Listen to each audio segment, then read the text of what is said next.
نحمدہ ونصلی علی رسولہ الکریم اما بعد فاعوذ باللہ من الشیطان الرجیم بسم اللہ الرحمن الرحیم والذی ارسل رسولہ بالہدی ودین الحق لیظہرہ علی الدین کلہ وکفی باللہ شہیدا صدق اللہ العظیم۔ رب اشرح لی صدری ویسر لی امری واحلل عقدۃ من لسانی یفقہوا قولی آمین یا رب العالمین۔ جس موضوع پر مجھے اظہار خیال کرنا ہے یہاں وہ 4 لائنوں میں آپ کے سامنے لکھا ہوا موجود ہے، اور یہ 4 ہی نکات سمجھ لیجئے کہ جن پر میں نے گفتگو کرنی ہے، اگرچہ کہ آخری 2 جو ہیں ضرورت و اہمیت وہ تقریباً مترادف ہی ہیں، لیکن یہ کہ پہلی 2 حقیقتوں کو پہلے سمجھنے کی ضرورت ہے۔ ایک حقیقت یہ ہے کہ عصر حاضر، یہ عصر حاضر کیا ہے، اور دوسری بات یہ ہے کہ فکر مودودی۔ میرا گمان یہ ہے کہ فکر مودودی کے ایک حصے سے تو ہمارے نوجوان بہت اچھی طرح واقف ہیں، لیکن یہ کہ جو عصر حاضر کے اعتبار سے جس کی اہمیت ہے وہ دوسرا حصہ ہے، اور میں اسے آپ کے سامنے نمایاں کرنے کی کوشش کروں گا۔ جس حصے سے واقف ہیں میں اس کا بھی مختصراً اعادہ کرنا چاہتا ہوں۔ جو مولانا مودودی رحمۃ اللہ علیہ کی دینی فکر ہے، اس کا پہلا نقطہ یہ ہے کہ جو دین اسلام ہے یہ زندگی کے ہر پہلو کے بارے میں رہنمائی دیتا ہے۔ میں اس کی وضاحت نہیں کر رہا، میں اس کو صرف دہرا رہا ہوں کہ دین اسلام زندگی کے ہر پہلو، ہر گوشے کے بارے میں رہنمائی دیتا ہے، جس کو اگر ہم سلبی انداز میں کہیں تو بات یہ ہے کہ زندگی کا کوئی پہلو ایسا نہیں ہے کہ جس کے بارے میں دین میں رہنمائی موجود نہ ہو۔ اسے یوں سمجھ لیجئے کہ مجھے یا آپ میں سے کسی کو کوئی ایسا کام نہیں پڑتا کہ جس کے بارے میں ہمیں دین سے رہنمائی نہ ملتی ہو۔ پہلی بات یہ ہوگی، اور دوسری بات یہ ہے کہ جس عبادت کا اللہ نے بندوں سے تقاضا کیا ہے، جس کی دعوت دینے کے لیے اللہ تعالیٰ نے انبیاء اور رسل بھیجے ہیں اور کتابیں اتاری ہیں، وہ عبادت دین کی ان تعلیمات پر عمل کرنے کا نام ہے۔ محض نماز پڑھ لینے سے عبادت نہیں ہو جاتی، یا روزے رکھ لینے سے ہی عبادت کا حق ادا نہیں ہو جاتا، یا حج اور عمرہ کرنے سے بات پوری نہیں ہو جاتی۔ اپنی پوری زندگی کے بارے میں جو قرآن مجید نے رہنمائی دی ہے اس پر کاملتاً عمل کرنے کا نام عبادت ہے، اور اس عبادت کے بغیر نجات نہیں ہے۔ تو پہلے اپنا ذرا تصور سوچ لینا چاہیے، ہم میں سے ہر کسی کو، مجھے بھی سوچنا چاہیے، آپ کو بھی سوچنا چاہیے کہ کیا واقعی ہم ایسا ہی سمجھتے ہیں کہ میں جو کام کرنے چلا ہوں، تعلیم حاصل کرنے چلا ہوں، یا میں کوئی قربانی دینے چلا ہوں، یا کاروبار کرنے چلا ہوں، یا کسی کے ساتھ کوئی معاہدہ کرنے چلا ہوں، یا الیکشن لڑنے چلا ہوں، یا حکومت کرنے چلا ہوں، تو اس سب کے بارے میں دین میں میرے لیے رہنمائی موجود ہے، اور اس پر عمل کروں گا تو میں عابد ہوں، عبادت گزار ہوں، اور اگر ان میں سے کسی حکم کو میں توڑ دوں گا تو اللہ تعالیٰ کو ادھوری اطاعت قبول نہیں ہے، وہ خالص اطاعت پسند کرتا ہے۔ یہ ہو گئی 2 باتیں۔ تیسری بات یہ ہے، اس وقت دنیا میں جو مسلمان ہیں، آج کل ویسے 1.5 ارب سے زائد ہو گئے ہیں، ان سب کے بارے میں مولانا مودودی کی رائے یہ ہے کہ یہ قانونی مسلمان ہیں۔ یہ اس وجہ سے مسلمان ہیں کہ مسلمانوں کے گھروں میں پیدا ہوئے ہیں، الا ماشاء اللہ کوئی چند ہوں گے جنہوں نے خود سے اسلام قبول کیا ہوگا، وگرنہ اکثر و بیشتر تو وہ ہیں جنہوں نے اس وجہ سے مسلمان ہیں کہ وہ مسلمانوں کے گھروں میں پیدا ہوئے ہیں۔ جبکہ صحابہ کرام وہ تھے کہ جنہوں نے نبی صلی اللہ علیہ وسلم سے اسلام کو سمجھ کر اپنے شعور سے اسے مانا تھا اور قبول کیا تھا۔ دوسری بات انہوں نے یہ فرمائی کہ یہ جو اس وقت کافر ہیں، یہ کافر بھی سارے کے سارے در حقیقت قانونی کافر ہیں، کہ کافروں کے گھر میں پیدا ہونے کی وجہ سے کافر ہیں۔ ان کے سامنے کسی نے اسلام کی حقانیت کو آشکارا ہی نہیں کیا ہے، جیسے کہ محمد رسول اللہ صلی اللہ علیہ وسلم نے مشرکین مکہ کے سامنے کیا تھا۔ تو آج کا مسلمان حقیقی مسلمان تب بنے گا جب خود سوچ کر سمجھ کر مان کر اسلام کو قبول کرے گا، اور آج کا کافر حقیقی کافر تب بنے گا کہ جب اس کے سامنے اسلام کی صحیح صحیح دعوت پیش ہوگی اور اس کا دل گواہی دے دے کہ یہ سچ ہے، لیکن اپنے مفادات اور تعصبات اور ضد اور اناد کی وجہ سے اسے قبول نہیں کرے گا، اب وہ حقیقی کافر ہوا۔ نکات کچھ اور بھی ہیں لیکن میں آگے نہیں جانا چاہتا، ہمارے پاس وقت جتنا ہے میں اسی حد تک رہنا چاہتا ہوں۔ یہ وہ بنیادی باتیں ہیں جو فکر مودودی کی ہمیں مستحضر رہنی چاہیے، ہمیں یاد رہنی چاہیے، ہمیں صبح و شام ان کا ورد رکھنا چاہیے، تبھی ہم خود درست رہ سکتے ہیں، وگرنہ یہ کہ جیسے 1.5 ارب مسلمان ہیں ہم بھی ویسے ہی مسلمان رہیں گے، ہم اس میں کوئی اپنے کردار میں بہتری نہیں لا سکیں گے اگر ہماری فکر میں یہ درستگی نہیں آتی، ہمارے تصورات اگر ٹھیک نہیں ہوتے۔ اب دوسری بات یہ کہ جب ہم دیکھتے ہیں کہ قرآن مجید نے ہمیں جو رہنمائی دی ہے، انفرادی زندگی کے بارے میں بھی دی ہے، فیملی لائف کے بارے میں بھی دی ہے، کاروبار کے بارے میں بھی دی ہے، لیکن یہ کہ معاشی سیاسی سماجی نظام کے بارے میں بھی دی ہے۔ کیسا سیاسی نظام ہوگا تو اسلامی ہوگا، نہیں ہوگا تو مشرکانہ ہوگا، کیسا معاشی نظام ہوگا تو اسلامی ہوگا، نہیں ہوگا تو حرام ہوگا۔ اس بارے میں بھی قرآن مجید نے رہنمائی دی ہے، اسلام نے رہنمائی دی ہے، لیکن اب فرق جو پیدا ہو گیا ہے وہ زمانے کا پیدا ہو گیا، عصر حاضر کی بات آ گئی۔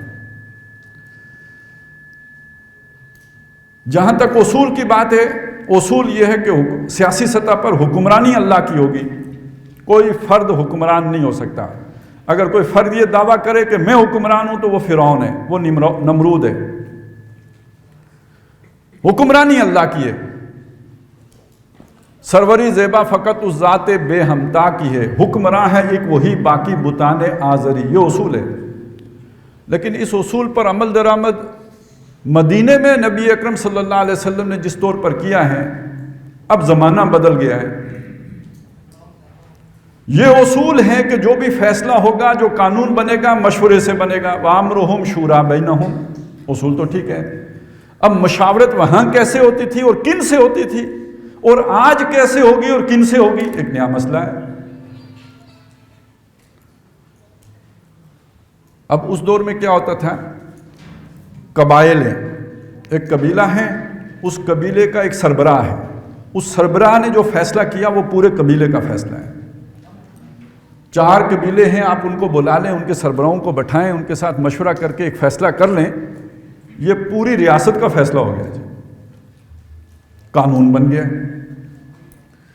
لیکن آج کوئی قبیلہ ایسا نہیں ہے کہ جس کا سربراہ ایسا، قبیلے ہیں، ہم کہتے ہیں یہ راجپوت ہے، ہم کہتے ہیں یہ چودھری ہے، ہم کہتے ہیں یہ جو ہے وہ بھٹی ہے، ہم کہتے ہیں یہ عباسی ہیں، قبیلے ہیں، لیکن ان کا کوئی ایسا سربراہ نہیں ہے کہ جس کے فیصلے کو پورا قبیلہ تسلیم کر لیتا ہوں۔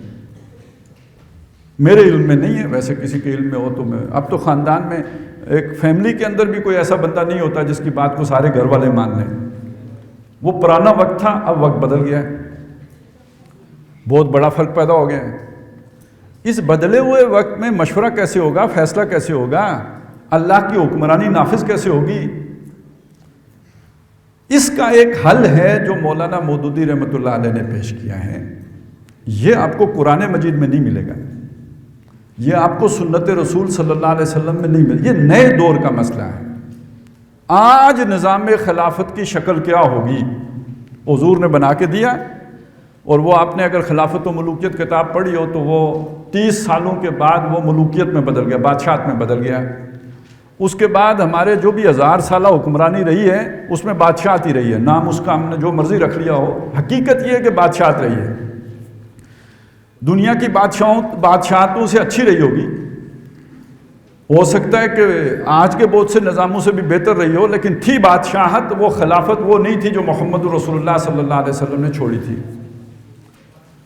آج سے 400 سال پہلے دنیا بدلنا شروع ہوئی، جسے ہم عصر حاضر کہتے ہیں۔ جو آج کا دور ہے، یہ دنیا تبدیل ہو کے یوں سمجھیے کہ شخصی حکومتوں سے نکل کر جمہوری حکومتوں میں بدل گئی۔ دیکھیں اسلام اگر یہاں پہ بادشاہت تھی تو باقی دنیا میں بھی بادشاہتی تھی، فرانس میں بھی بادشاہی تھی، برطانیہ میں بھی بادشاہی تھی. لہذا جو طرز حکمرانی ہے وہ عام طور پر پوری دنیا میں ایک ہی تھا.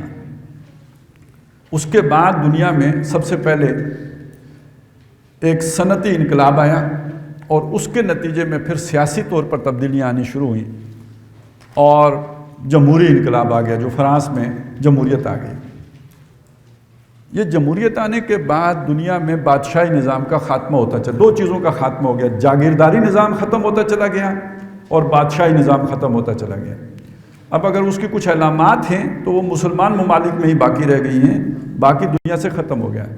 اب بادشاہ وہ جیسے ملکہ برطانیہ کی اس کی حیثیت کوئی بھی نہیں ہے. وہ ہمارا جیسے صدر ممنون حسین صاحب ہوتے تھے، آج کل جو ہیں وہ کیا نام ہے جو بھی ہے عارف علوی صاحب ہیں، تو جو ان کی حیثیت ہے وہی حیثیت ملکہ برطانیہ کی ہے.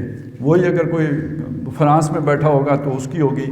اصل میں تو اب دنیا میں جمہوری دور آ گیا.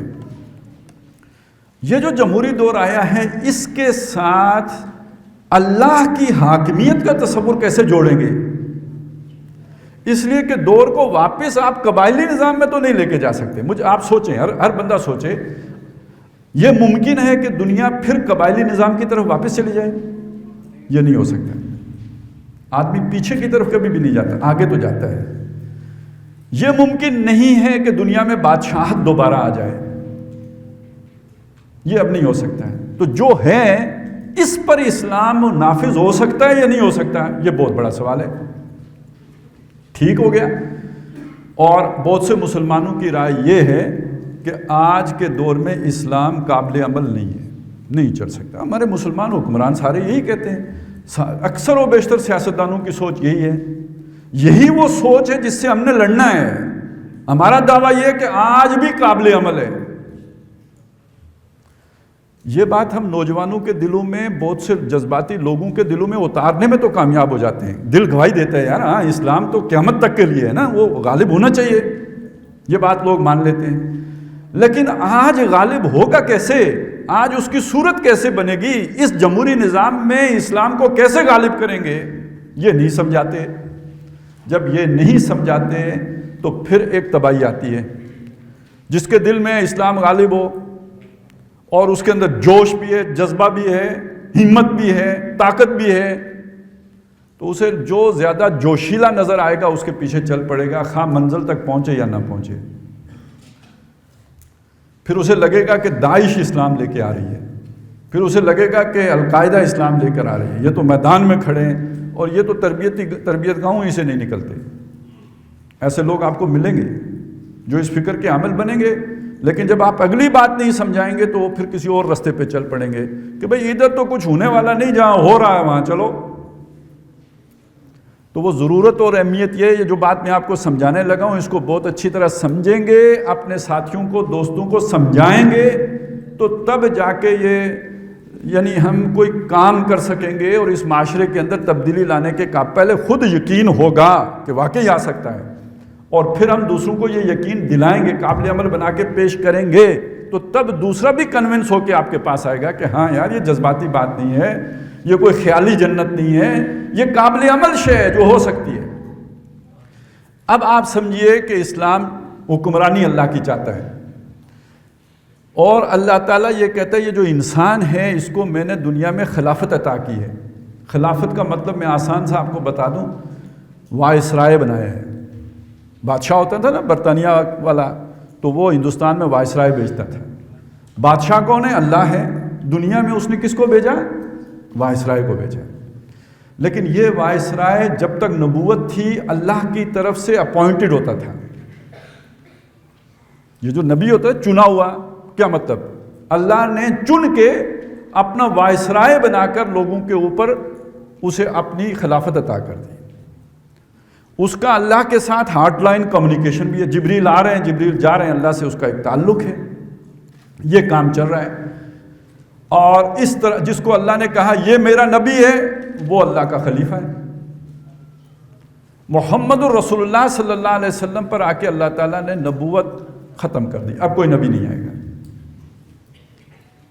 لیکن حضرت عمر خلیفہ تو ہے نا، حضرت ابوبکر خلیفہ تو ہے نا. فرق نوٹ کریں, اس بات کو سمجھیں, بہت اہم بات ہے کہ محمد الرسول اللہ صلی اللہ علیہ وسلم خلیفہ کس کے تھے؟ اللہ کے. اور حضرت عمر رضی اللہ تعالیٰ عنہ خلیفہ کس کے تھے؟ نہیں,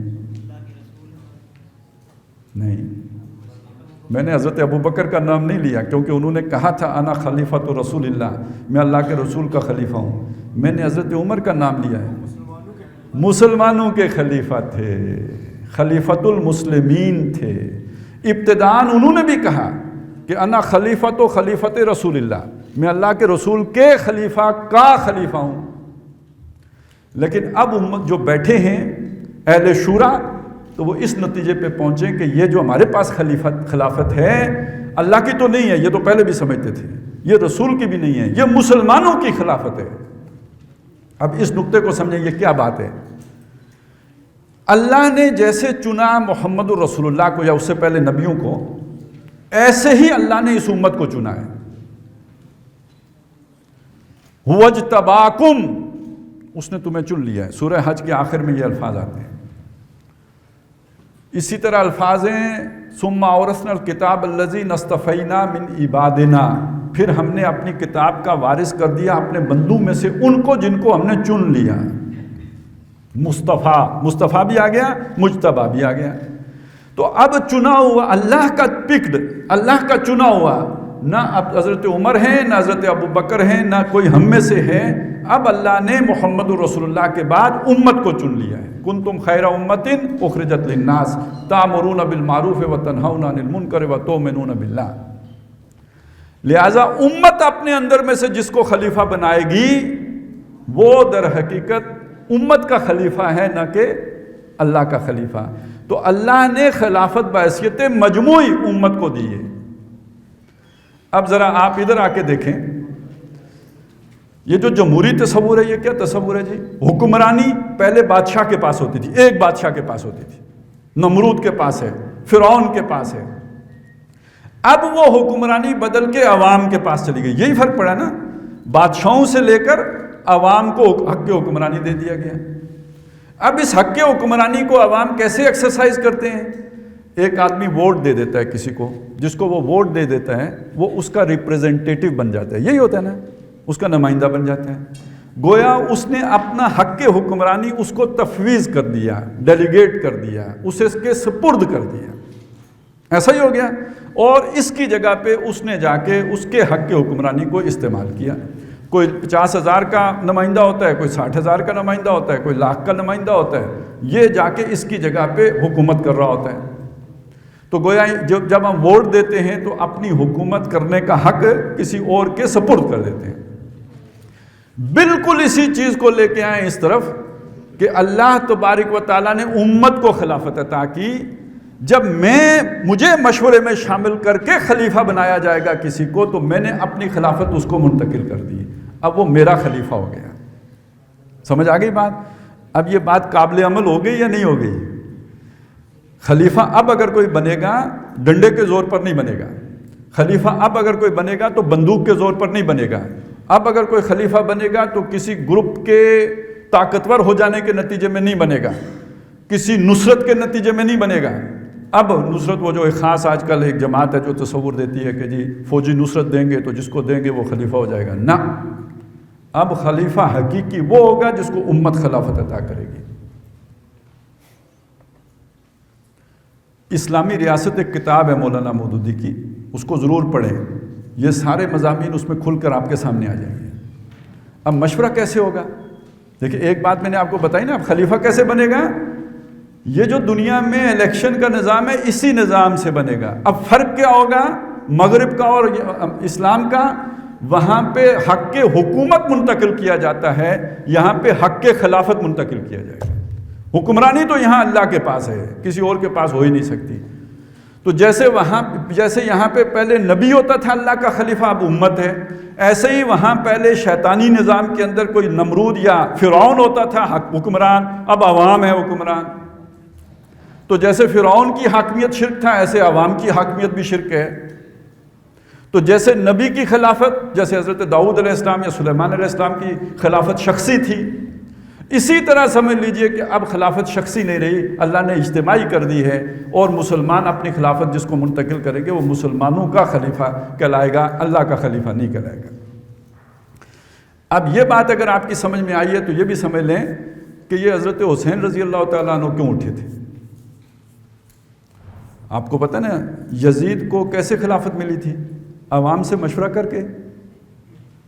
ہاں جی، یہ غلطی تھی، ان کو والد محترم نے خود بنا دیا تھا۔ تو حضرت حسین رضی اللہ تعالیٰ عنہ نے اس پر اعتراض کیا اور اس کی خلافت تسلیم کرنے سے انکاری ہو گئے، نہ صرف انکاری ہو گئے بلکہ اس کے خلاف بغاوت کرنے کے لیے بھی تیار ہو گئے۔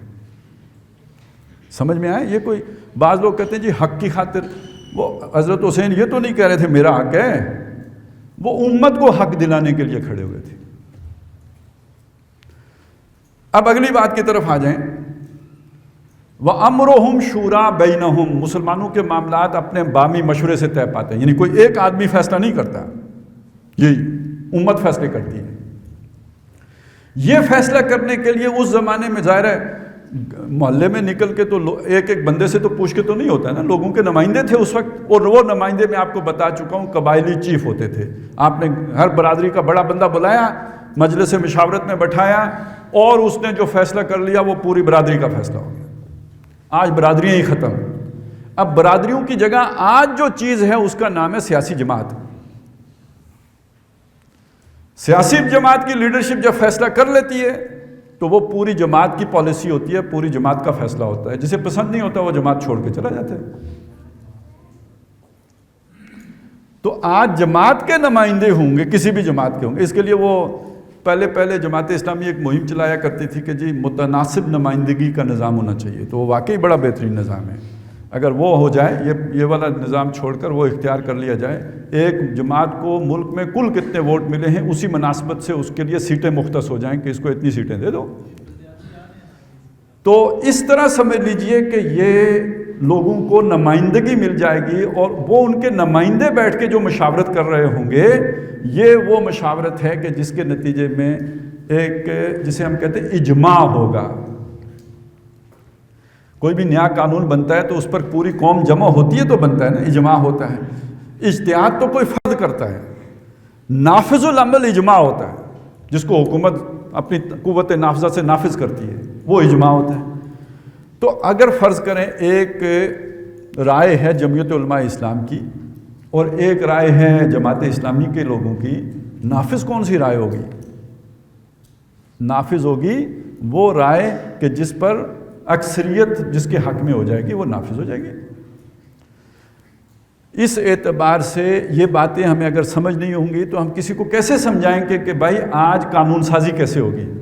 اس کا مطلب سمجھیں آپ، آج قانون سازی پارلیمنٹ کے ذریعے سے ہوگی، آج اجتہاد بھی پارلیمنٹ کے ذریعے سے ہوگا، قرآن و سنت کے اندر رہتے ہوئے ہوگا، قرآن و سنت سے باہر نہیں بنا۔ جب آپ نے حاکمیت اللہ کی مان لی، اب اللہ چونکہ قانون ساز سب سے بڑا اللہ ہے، مقتدر اعلیٰ وہ ہے، تو جو اس کے خلیفے ہیں وہ کوئی قانون اللہ کی مرضی کے خلاف نہیں بنا سکتے، اس کے اندر رہتے ہوئے ہر قانون بنا سکتے ہیں۔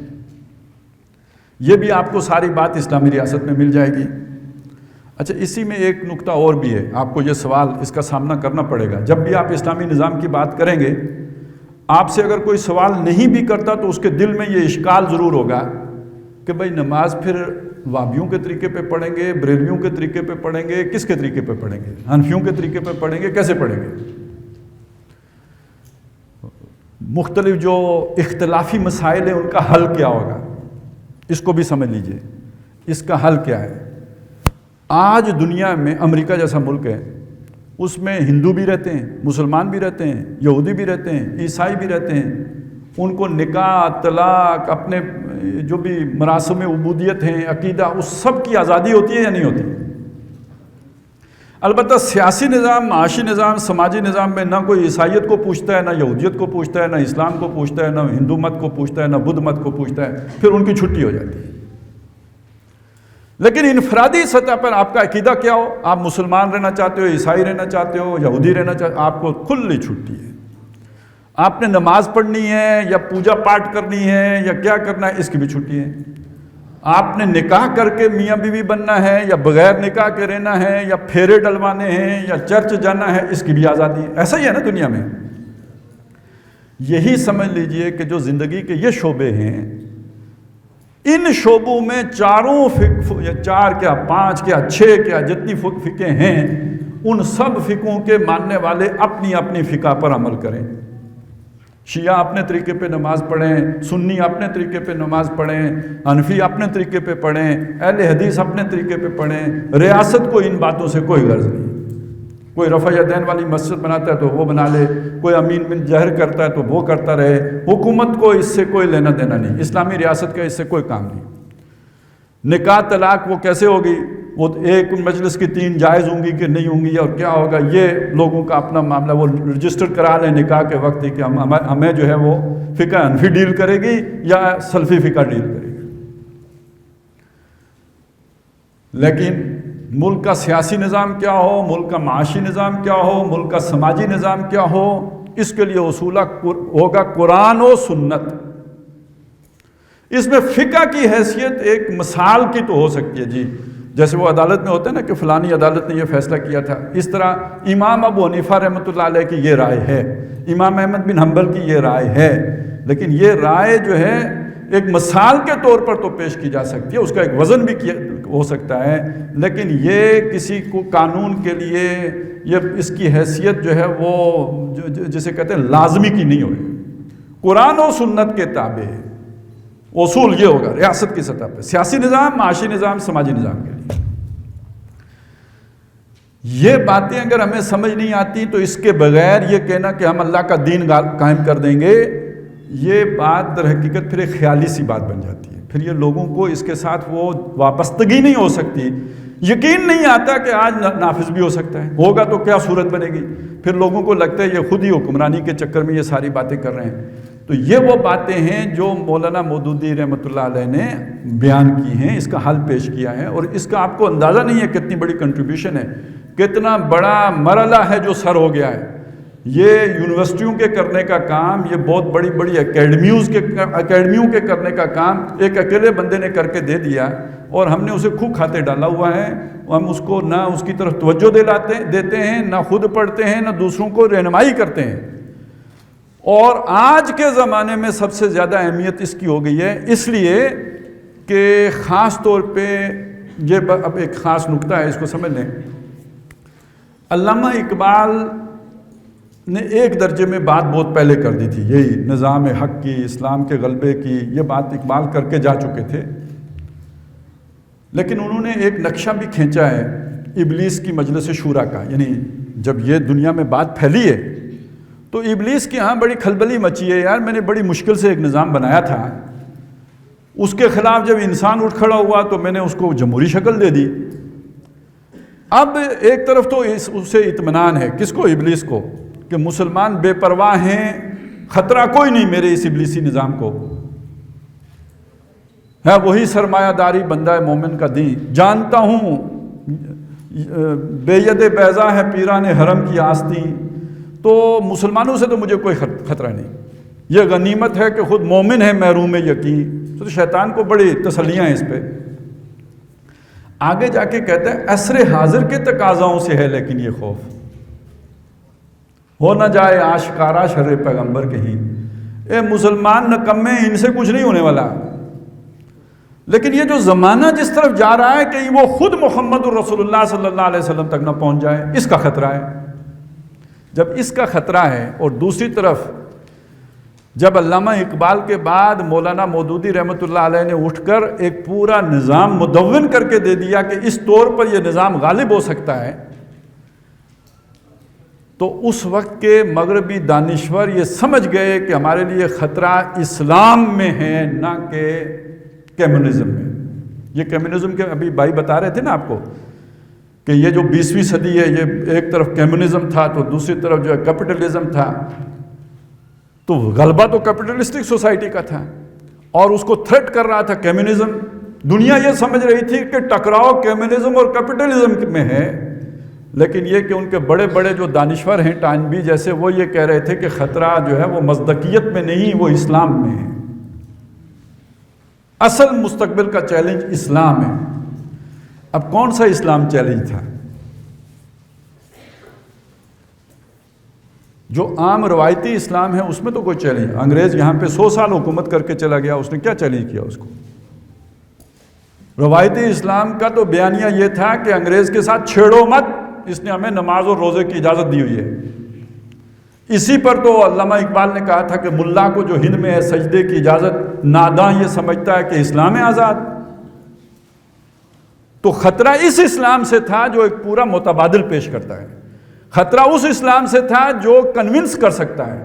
خطرہ اس اسلام سے تھا جو نو انسانی کو پوزس کر سکتا ہے. اس اسلام سے تو خطرہ نہیں تھا جو روایتی طور پر موجود تھا.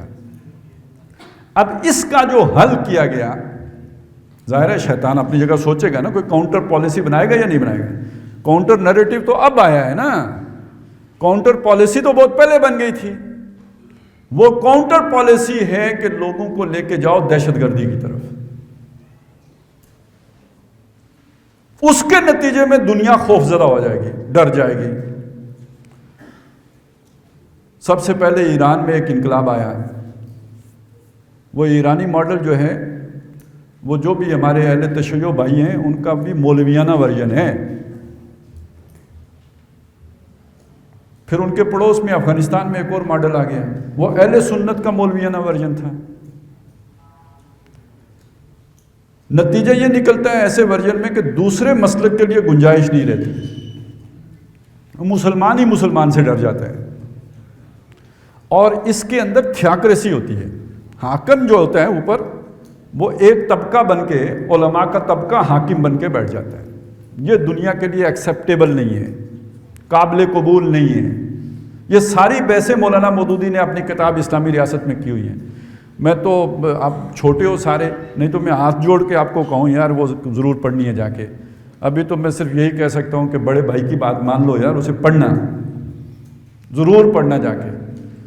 اور نہ سمجھ آئے تو کوئی یعنی ایف اے لیول کی, انٹر لیول کی پولیٹیکل سائنس کی, سیوکس کوئی پڑھ لینا کہ بھئی بیسک کانسیپٹس کیا ہیں سیوکس کے, پولیٹیکل سائنس کے, اور مولانا مودودی نے ان کو ہینڈل کیسے کیا, ٹیکل کیسے کیا, کیا انسانی ذہن کے سوالات تھے جن کے انہوں نے عصر حاضر کے حوالے سے جوابات دیے ہیں. تو جو ماڈل سامنے آیا وہ 400 سال پرانا نہیں, 700 سال پرانا ہے. جو ماڈل ہم نے یعنی ساری زمین ہموار کی ایائی تحریکوں نے, اور آ کے اوپر براجمان ہو گئے وہ کہ جو 700 سال پرانا سکہ رکھتے تھے. نتیجہ یہ نکلا کہ دنیا اسلام کے قریب آنے کی بجائے اس سے بدک گئی. آج سے کوئی 8-10 سال 12 سال پہلے کی بات ہے شاید, اخبار میں کوئی مہینے کے اندر اندر ہی 2 خبریں میں نے پڑھی. پہلے مجھے خوشی ہوئی, بعد میں مجھے بہت افسوس ہوا. ایک خبر یہ تھی کہ ایک جہاز جو فلائٹ تیار تھی تو اس میں ایک مسلمان سوار ہوا جو باشرہ آدمی تھا, داڑھی بھی رکھی ہوئی تھی بالکل. جب وہ سوار ہوا تو تمام مسافروں نے اس کے ساتھ سفر کرنے سے انکار کر دیا. انہوں نے کہا جی ہم اگلی فلائٹ سے چلے جائیں گے, ہمیں خوف آتا ہے. ایک اور خبر کچھ عرصے کے بعد یہ دیکھی کہ ایک ریسٹورنٹ میں لوگ بیٹھے ہوئے تھے اور ایک مسلمان وہاں پہ, باشرہ مسلمان جب آیا کھانا کھانے کے لیے تو تمام لوگ ڈر کے ریسٹورنٹ چھوڑ کے اٹھ کے چلے گئے. یہ خبریں پڑھ کے پہلے تو بڑا یہ ہوا نا کہ جی ہم تو بڑے پہلوان ہیں, شاہین, اقبال کے شاہین ہیں, دنیا اتنا ڈرتی ہے ہم سے. لیکن تھوڑے وقت کے بعد یہ خیال آیا کہ یار ہماری یہ بڑی خوفناک پکچر چلی گئی ہے. اس کا مطلب ہے جس مخلوق سے دنیا اتنی ڈرتی ہو اس کی بات سنے گی. جہاں سے میں نے بات شروع کی تھی ذرا واپس وہاں آ جائیں. دنیا کے سارے کافر کون سے کافر ہیں؟ حقیقی کافر ہیں, قانونی کافر ہیں. حقیقی کافر کب بنیں گے؟ جب ہم انہیں دعوت دیں گے, سمجھائیں گے, اس کے بعد نہیں مانیں گے تب حقیقی کافر بنیں گے. جب ہماری یہ پکچر پینٹ کر دی گئی جو میں نے ابھی آپ کو بتائی تو ہم دعوت دینے کے قابل رہے. اور اسلام کا جو تصور گیا وہ کیا گیا؟ کوڑے مارنے کا, سزائیں دینے کا, مار پیٹ کرنے کا. ویلفیئر اسٹیٹ کا تصور تو نہیں گیا. ریاست ہو ماں جیسی جو بنائی تھی محمد رسول اللہ نے صلی اللہ علیہ وسلم مدینے میں, وہ تصور تو لوگوں کے سامنے نہیں گیا. ایک ڈکٹیٹرشپ کا تصور گیا، آمریت کا تصور گیا، ریجیڈیٹی کا تصور گیا، سخت مزاجی اور تشدد پسندی کا تصور گیا، وہ تصور تو جا ہی نہیں سکا جو محمد رسول اللہ صلی اللہ علیہ وسلم نے ہمارے لیے بطور نمونہ چھوڑا تھا۔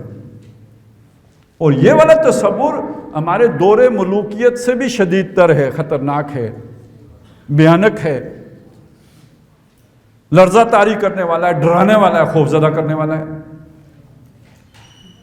اور مزے کی بات یہ ہے کہ جنہوں نے یہ تصور دیا اقامت دین کا، دین کے غلبے کا، اللہ کے دین کو، اللہ کے کلمے کی سربلندی کا، انہیں بھی یاد نہ رہے کہ یار آج کے دور میں اسلام کا ماڈل کون سا ہوگا، اور انہیں بھی لوگ آ کے ورگلا لیں، چٹکیوں میں اڑا لیں، ان کے تیار کردہ لوگوں کو لے کے کہیں چلے جائیں، جا کے غاروں میں بٹھا لیں۔ تو یہ تو بڑی نالائکی کی بات ہے یار۔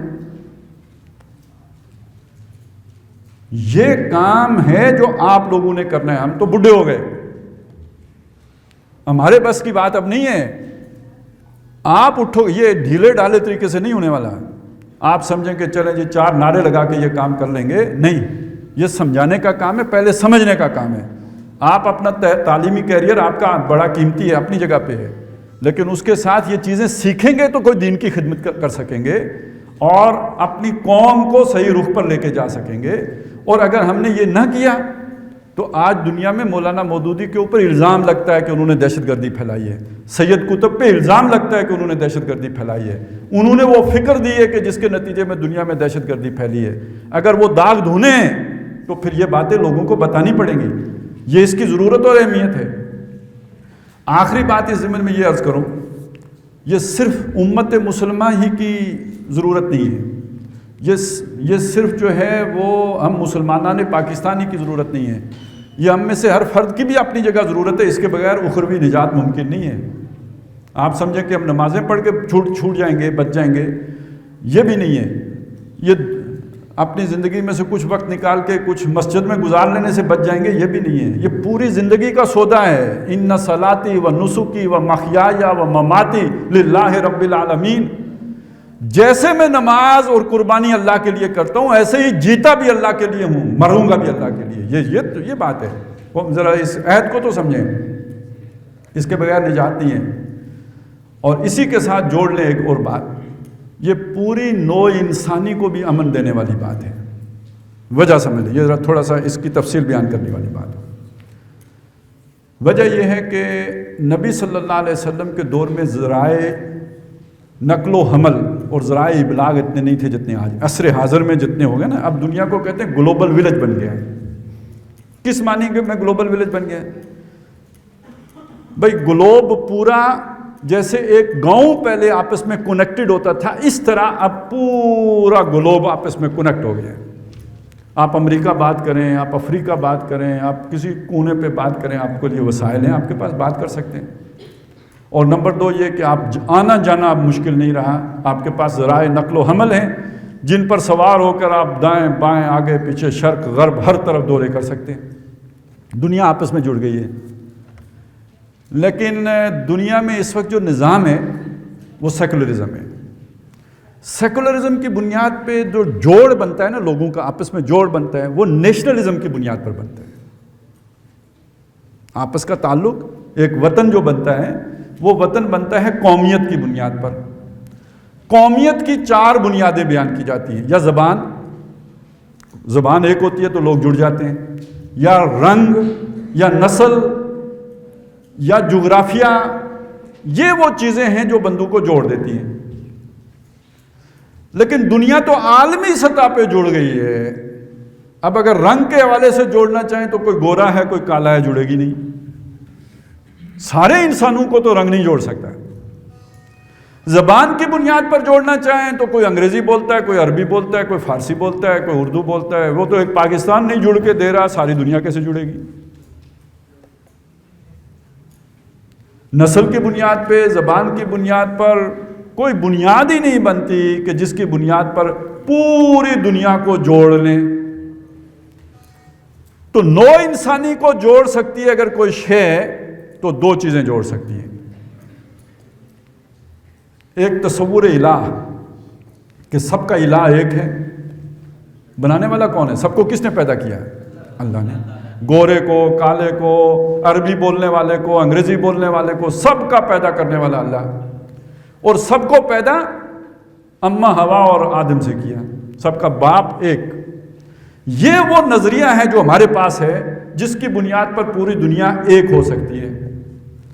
اگر دنیا ایک ہو جاتی ہے تو آپس میں بھائی بھائی ہو جاتی ہے. کونو عباد اللہ اخوانا, اللہ کو رب مان کے آپ اللہ کے بن گئے بندے, آپس میں ہو گئے بھائی بھائی. اور اگر یہ بھائی بھائی نہ ہو سکے, اگر یہ ایک نہ ہو سکے, اگر ورلڈ آرڈر اللہ کا نظام نہ آیا, تو پھر ہوگی تیسری عالمگیر جنگ, جس کے آثار آپ کے سامنے ہیں. اور ان ہتھیاروں کے ساتھ جو اس وقت انسانوں کے ہاتھوں میں ہیں, اگر جنگ ہو جاتی ہے تو کتنی بڑی تباہی آئے گی, کتنی بڑی بربادی آئے گی, کتنی ہلاکتیں ہوں گی, کتنی بربادیاں ہوں گی, یہ آدمی تصور ہی کرنے سے رونگٹے کھڑے ہو جاتے ہیں. تو نوع انسانی, آخرت کی بات میں نہیں کر رہا ہوں کہ جنت میں جائیں گے, وہ تو بعد کی بات ہے. دنیا دوزخ بننے والی ہے. اس دنیا کو انسانوں کی اگر کوئی خدمت کرنی ہے دنیا میں, تو سب سے بڑی خدمت یہ ہے کہ ان کو امن نصیب ہو جائے, ان کے لیے جو ہے وہ بھائی چارے کا ماحول بن جائے. وہ نہ کمیونزم میں ہے, نہ سوشلزم میں ہے, نہ کیپٹلزم میں ہے, نہ سیکولرزم میں ہے, وہ صرف اسلام پرووائڈ کر سکتا ہے, اور اسلام کی وہ شکل دے سکتے ہے جو ہمارے پاس ہے. اور ہم اگر اسے لے کے صندوق میں رکھ دیں, اسے بیان نہ کریں, اس کو لے کے نکلے نہ, اس کے لیے محنت نہ کریں, کوشش نہ کریں, تو پھر بڑا مجرم بش اور ٹرمپ ہوں گے یا بڑے مجرم ہم ہوں گے. اس اعتبار سے یہ جو فکر ہمارے پاس ہے, میں یہ تو نہیں کہتا کہ ہم حادثاتی طور پر اس کے وارث بن گئے ہیں, اللہ نے چن کر ہمیں اس کا وارث بنایا ہے. نہیں تو کتنے مسلمان ہیں جنہیں ان باتوں کی پرواہ ہی نہیں ہے. اب اس کے بعد بھی اگر ہم اس کا حق ادا نہ کریں, اس کے لیے محنت نہ کریں, اس کے لیے کوشاں نہ ہوں, اسے اپنی پریارٹی نہ بنائیں, ترجیح اول پہ نہ رکھیں, تو بڑا سخت محاسبے کا خطرہ ہے. میں یہ بہت محتاط الفاظ استعمال کر رہا ہوں, نہیں تو بات تو اس سے بہت سخت کی جا سکتی ہے. تو میری گزارش آپ سے یہ ہے, یہ اتنی سے وقت میں یہ ساری باتیں سمجھ میں نہیں آ سکتی, صرف اشارے کیے جا سکتے تھے جو میں نے آپ کے سامنے کیے ہیں. اپنی تعلیم کے ساتھ ساتھ ان چیزوں کو جا کے سمجھیں. صرف اقامت دین کی بات ہی نہیں ہے, وہ آج کے دور میں اس کی قابل عمل صورت کیا ہے, وہ کیا مولانا مودودی نے تجویز کی ہے, اس کو بھی سمجھنے کی ضرورت ہے. وہ اگر آپ سمجھ لیں گے تو جذبہ آپ کے اندر سے ٹھاٹھے مار کے نکلے گا. پھر کسی تقریر کی ضرورت نہیں ہے آپ کو موٹیویشن دینے کے لیے, پھر آپ کو خود یقین ہو جائے گا کہ میں حق بات کہہ رہا ہوں اور میری بات قابل عمل ہے, یہ دوسرا اس پہ کنونس ہو سکتا ہے. تو بس میں آخری گزارش آپ سے یہی کر رہا ہوں, اسلامی ریاست کتاب ہے مولانا مودودی کی. اچھا ایک بات اور بھی کہہ دوں, وہ ذرا صرف یوں کہ ایک اصطلاح آپ کے علم میں آ جائے. یہ جو سوچ ہے نا جو قرآن و سنت سے ثابت ہے, جو میں نے پہلے بیان کی تھی, میں نے کہا تھا 2 حصے ہیں مولانا مودودی کی فکر کے. وہ جو پہلا حصہ میں نے بیان کیا تھا, وہ اسے ہم کہتے ہیں مولانا مودودی کی دینی فکر. آج کے دور میں اس دینی فکر پر عمل کیسے ہوگا, اس کے لیے جو آراء ہیں وہ مولانا مودودی نے دیے, وہ ہیں جن کو ہم کہتے ہیں مولانا مودودی کی سوشل تھاٹ یا عمرانی فکر. تو ہمیں اگر دینی فکر سمجھ میں آ گئی ہے تو اس عمرانی فکر کو سمجھنے کی ضرورت ہے, اس کے بغیر دینی فکر کا یقین حاصل نہیں ہوگا. تو اللہ تعالیٰ مجھے بھی توفیق دے کہ ان چیزوں پر غور بھی کرتا رہوں, اور یہ کہ آپ کے لیے میں بطور خاص آپ سے گزارش بھی کرتا ہوں, اللہ سے دعا گو بھی ہوں کہ آپ کو ہمت اور توفیق عطا فرمائے کہ ان چیزوں کو پہلے سمجھیں اور پھر ان کو لے کے آگے چلیں. اور منتظمین کا جہاں میں شکریہ ادا کرتا ہوں, انہوں نے مجھے جو ہے موقع دیا آپ سے مخاطب ہونے کا, تو وہاں یہ گزارش بھی کروں گا کہ اپنے تربیتی کورسز میں خاص طور پر ان عنوانات کے تحت اپنے جو بھی بڑے ہیں ان کے لیکچرز رکھوانے کا اہتمام کریں, تاکہ پورا ویژن ہمارے ساتھیوں کے سامنے جا سکے. اقول قولی ھذا واستغفر اللہ لی ولکم ولسائر المسلمین والمسلمات.